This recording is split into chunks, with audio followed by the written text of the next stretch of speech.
Actually, you earn more money on appreciation, diba? True. Of equities.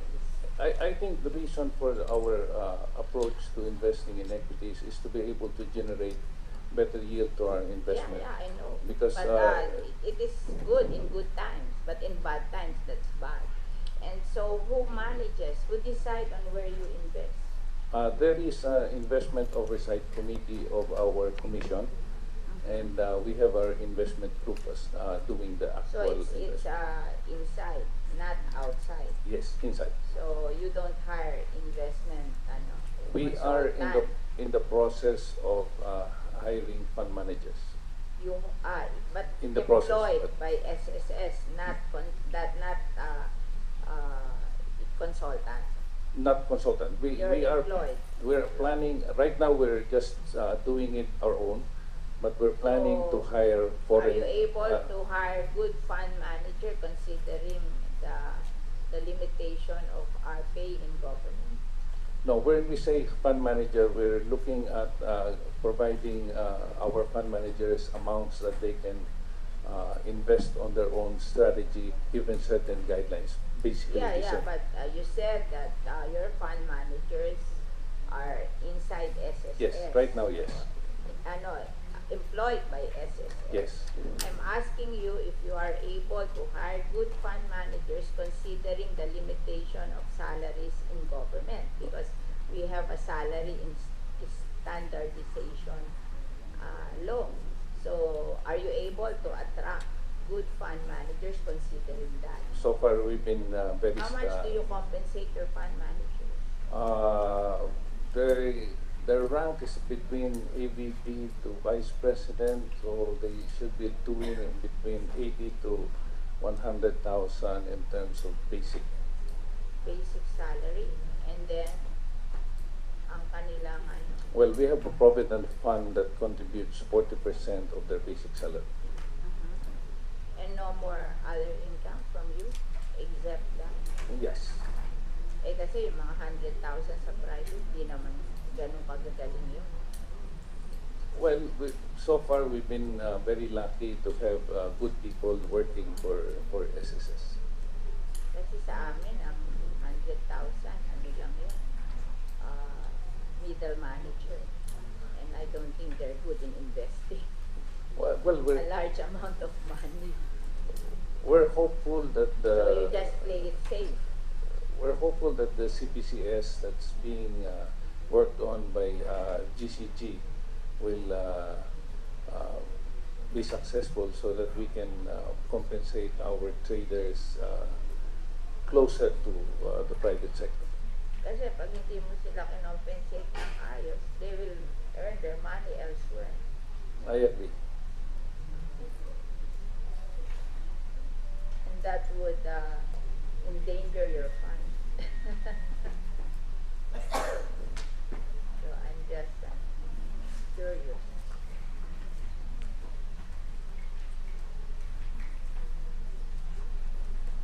May I go on? Yeah, okay. Okay.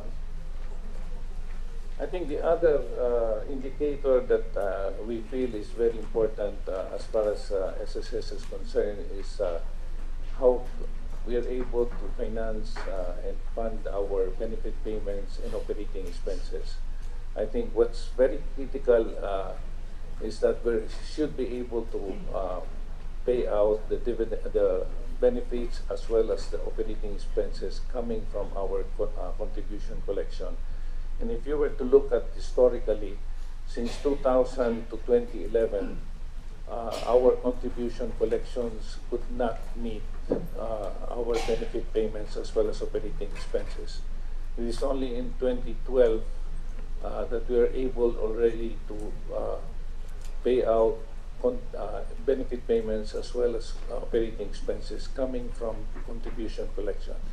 And I think what's important is that in 2014, we've reached already roughly about 10 billion. So we're now in a position that as we continue the SSS operation, our contribution collection is able to pay out the benefit payments as well as our operating expenses. We think this is very important for an institution in terms of its sustainability. I want to ask you a question. Over the years, what is your return on your portfolio? You said that in 2014 it's 8%. Can you give me we will try to the locate last the 10 years?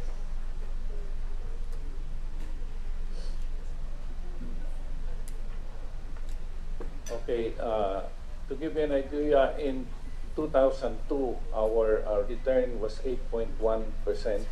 We'll try to locate the 2002 is 8.1. okay. In 2003, it was 5.9%. In 2004, it's 5.5%. In 2005, it was 7.2%. In 2006, it was 6.1%. In 2007, 7.9%. 7 point 9%. And 2008, we did 13.9%. 13. 13.9%. I think that included the sale of PCI Bank or Equitable No, Bank. no, we're talking of the investment portfolio. That- We don't talk of extraordinary gains because we have to compare how you're doing over the years. Yeah, So if you include extraordinary gain, that's not the normal. So what is the normal? I'm just reporting basically what was the Yeah, but return. what is the normal? I I'm wouldn't asking know. for the normal. I Because can it's find not out. comparable. I can find out, Your Honor. I Yeah, was can you not give there. me that report? Yes. Kasi we don't include extraordinary gain that destroys the comparison. Correct. We So will in provide that, Your 2009, Honor. In 2009, it's 9.7. In 2010, it was 10.8. In 2011, 10.5. In 2012, 10.5. In 2013, 8.8.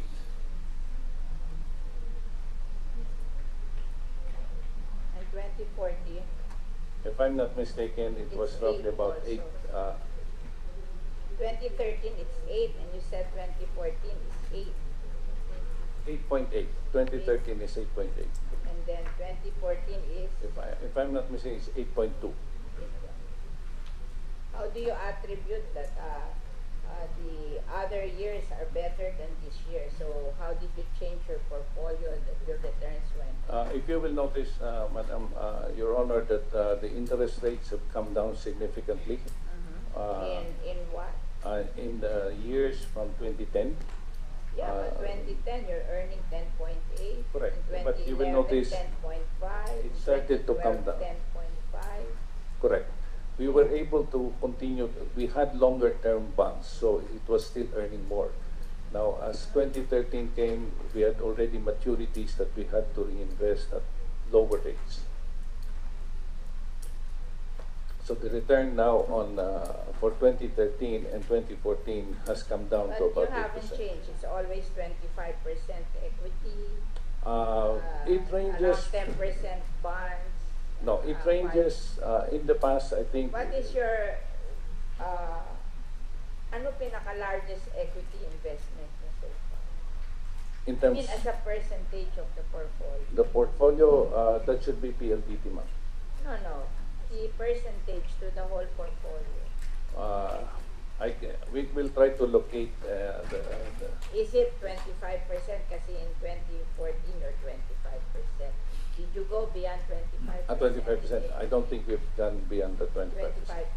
No, it's always 25% and lower. In the past, it has been lower. So we go ahead. Okay.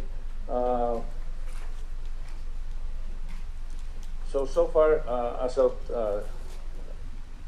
this currently, our fund life is up to 2042. It used to be 2039, basically because of the increase in contribution rate last year. and the increase in the monthly salary credit from 15,000 to 16,000, we were able to increase it by 3 years to 2042.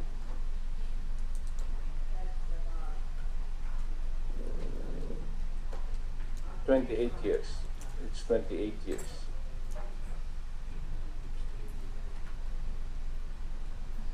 Okay. Now, in order for us to mitigate the Senate bills, in terms of the proposed bills, basically is the Di ba may housing loans kayo to people, employees? May mga loans kayo to employees? to employees, SSS, yes, we do. Yeah. So, anong volume yun? Wala yun sa portfolio nyo? No, iba ho yun. O hindi ba may income kayo doon in terms of interest We income? have housing loans in the past, the total of which is about 2.93% of the portfolio. 3% of your portfolio? Yes. Dito sa portfolio nyo ito? Yes. Magkano income nyo doon? About, roughly about 2%. Why 2%? These Hindi were ba mahal ang interest? Magkano ba interest ng these SSS? were loans in the past. Ilang percent yun? Di ba ano yun? Ano loan ng SSS, ng housing loan? Di ba 6? Minimum 6, di ba? Marami hong delinquent doon sa housing loans in the But past. pag inano nyo yun, kinuha nyo yun, mas ano yun, mas appreciated na yung values nun. We do have, we have If foreclosed. you foreclose, Yes, we've it foreclosed. has appreciated Yes. in value. For some area ho, yes. No, in all areas. Ay kasi nung araw, nung time na nagbibigay kayo ng loan, ang bahay sa amin 60,000 isang bahay. Ngayon, ang minimum na bahay sa amin siguro 2 to 3 million. Yun, the same house. The same house. Kaya, hindi ako naniniwala in some places, in all places. It's better if you foreclose. If they're not paying, you will earn more. Yes, we're foreclosing ho yung So, aming, growth ng, ano ba bang loan ang binibigay niyo sa mga empleyado? Housing loan? no, not Salary loan? employee to. These were housing loans to members. Oh yeah, members. Members, Yes. members, Oh. Ano members. binibigay niyo? Housing loan at saka salary And then salary loan? loans. Oh. Magkano interest ng housing loan niyo?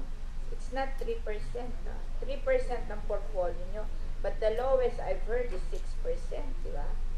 Yun na lowest na rate na ibibigay mo, and it should be higher as they grow bigger. Di ba? Ano ba yung 6%? First, 50,000? Ano ba yung housing loan ngayon So far, sa members? we're not able to extend housing loans because our rates are much higher than, let's say, Pag-ibig. How much is your rate? Our rate is through the bank. We don't lend directly from SSS. We lend through the bank. Sino mga bank? We have banks that we have accredited to lend to our members. How much do you give them the money? Di ba parang pinapasoon nyo sa kanila? Correct. Di ba? So, Magkano mo binibigay sa kanila? I think the rate that we passed it on would be about 4 to 5%, and then we allow them to tap on between 2 to 3%. So 4%. Wala kayong risk. Ang bank ang Yes. take ng Yes. risk. Yes. These are the new loans. So binago nyo. Yes. Dati noon, lahat ng naglo-loan sa SSS. Correct. We have the bad experience. That's historically No, I SSS. don't think the loan is bad. Your collection is bad. Well, Your collection effort is bad, not the loan. I don't think the housing loan. It's the most popular loan now.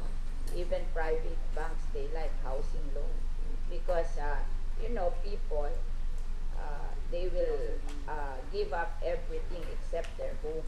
That's very important to them. So they're good portfolio. Maybe the collection is bad, but the portfolio is good. So, yung salary loan, magkano interest ng salary loan? Ito, wala tong risk, dinideduct nyo to sa ano, di ba? Sa pay, o ano, magkano to? It's 10% off. Ang interest. Yes.